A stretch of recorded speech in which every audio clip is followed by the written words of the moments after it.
There's no feeling more intense than starting over. If you deleted your homework the day before it was due, as I have, or if you left your wallet at home and you have to go back after spending an hour in the commute. If you won some money at the casino and then put all your winnings on red but it came up black. If you got your best shirt dry cleaned before a wedding and then immediately dropped food on it. If you won an argument with a friend and then later discovered that they just returned to their original view. Starting over is harder than starting up. If you're not ready for that, like if you've already had a bad day, then what you're about to go through might be too much. Feel free to go away and come back. I'll be here.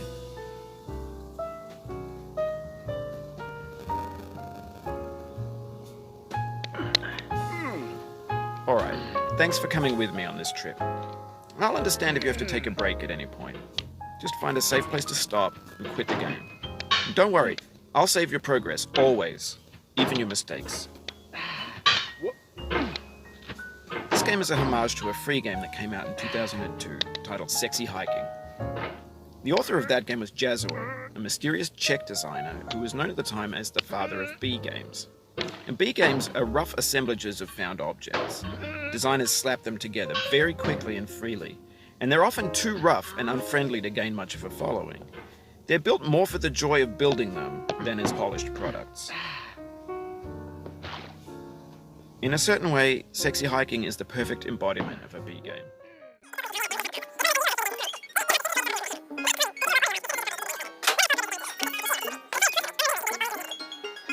Five minutes later. You're standing next to this dead tree that blocks the way to the entire rest of the game. It might take you an hour to get over that tree, and a lot of people never got past it. You prod and you poke at it, exploring the limits of your reach and your strength, trying to find a way up and over. And there's a sense of truth in that lack of compromise. Most obstacles in video game worlds are fake. You can be completely confident in your ability to get through them once you have the correct method or the correct equipment or just by spending enough time. In that sense, every pixelated obstacle in Sexy Hiking is real. The obstacles in Sexy Hiking are unyielding, and that makes the game uniquely frustrating. But I'm not sure R.K.O intended to make a frustrating game. The frustration is just essential to the act of climbing, and it's authentic to the process of building a game about climbing. A funny thing happened to me as I was building this mountain. I'd have an idea for a new obstacle, and I'd build it, test it, and it would usually turn out to be unreasonably hard. But I couldn't bring myself to make it easier. It already felt like my inability to get past the new obstacle was my fault as a player rather than as a builder.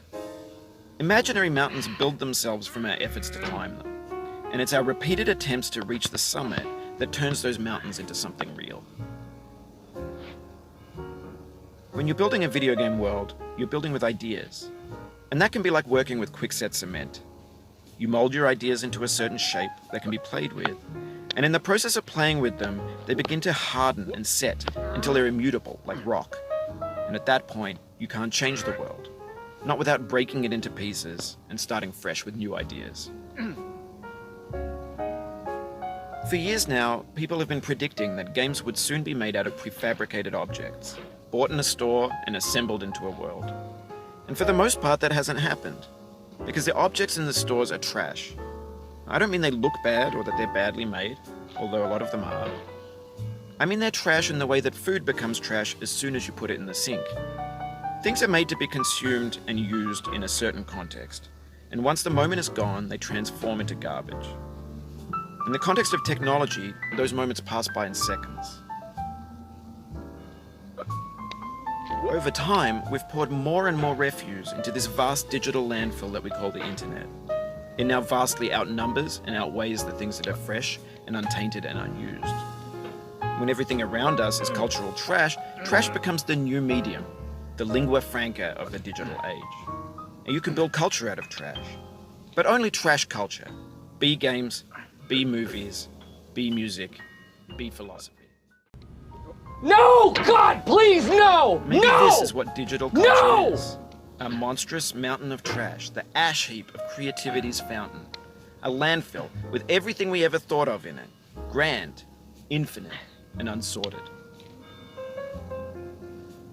There's 3D models of breakfast, Gen X's fanfic novels, scan magazines, green screen Shia LaBeouf, banned snuff scenes on LiveLeak. Facebook's got lifelike bots with unbranded adverts and candid shots of Kanye and Taylor Swift mashups, car crash epic failed GIFs, Russian dashcam vids, discussions of McRibs, discarded, forgotten, unrecycled, muddled, rotten, untitled. Everything's fresh for about 6 seconds, until some newer thing beckons, and we hit refresh. And there's years of persevering, disappearing into the pile, out of style, out of sight. In this context, it's tempting to make friendly content that's gentle, that lets you churn through it but not earn it. Why make something demanding if it just gets piled up in the landfill, filed in with the bland things? When games were new, they wanted a lot from you.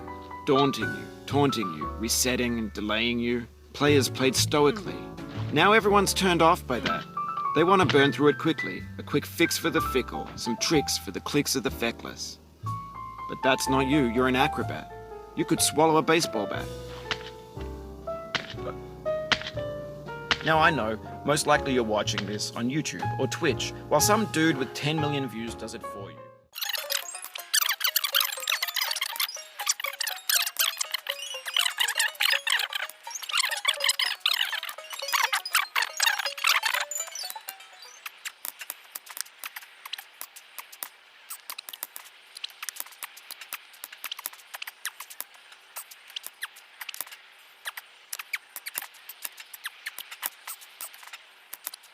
Two hours later.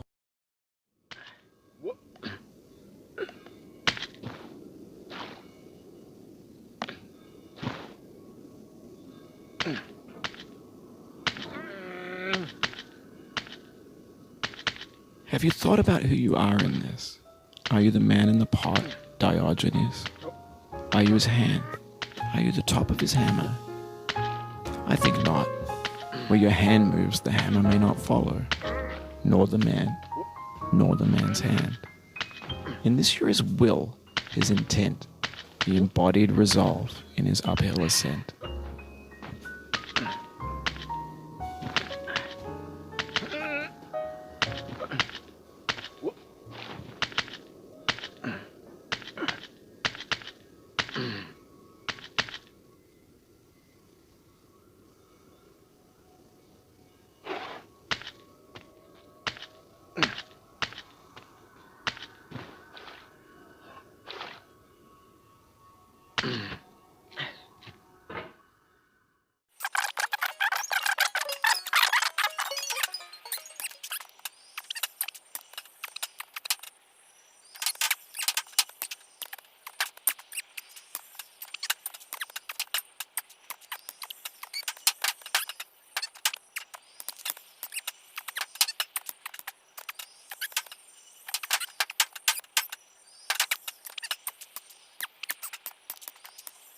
Two 2,000 years later.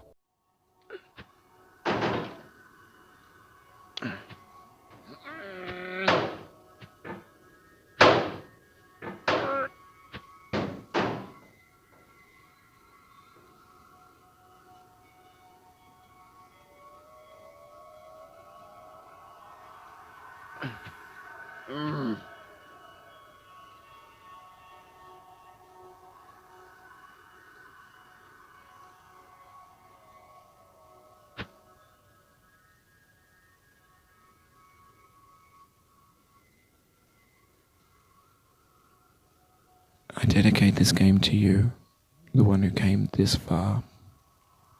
I give it to you with all my love.